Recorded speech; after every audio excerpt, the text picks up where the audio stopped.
Taming the Beast. Mastering Inseparable Phrasal Verbs.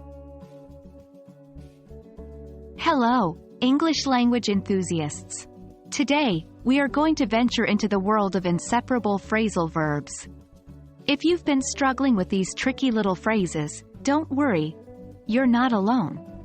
They can be quite challenging, but by the end of this video, you'll have a much clearer understanding of what they are and how to use them. Let's jump right in. Inseparable phrasal verbs are a type of phrasal verb.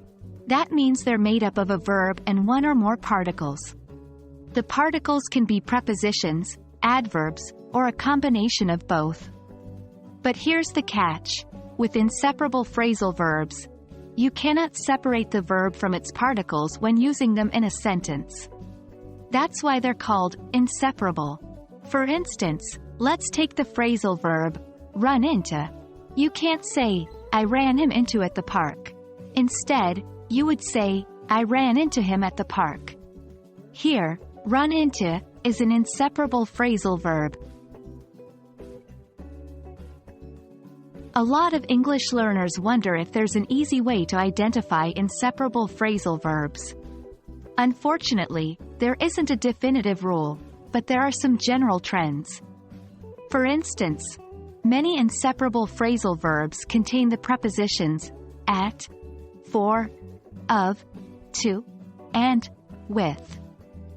Some common examples include run into, look after, take care of, get back to, and deal with.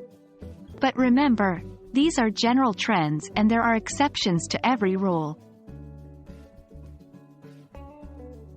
The best way to get comfortable with inseparable phrasal verbs is to practice. Here are a few examples of sentences using inseparable phrasal verbs.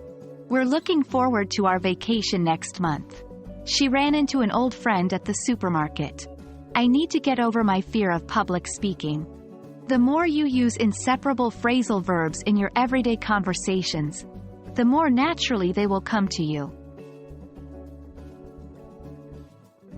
Inseparable phrasal verbs may seem a bit daunting at first, but don't be discouraged. With a little bit of practice and perseverance, you'll soon be using them like a pro. Remember, it's all about understanding the basic concept and then practicing as much as possible.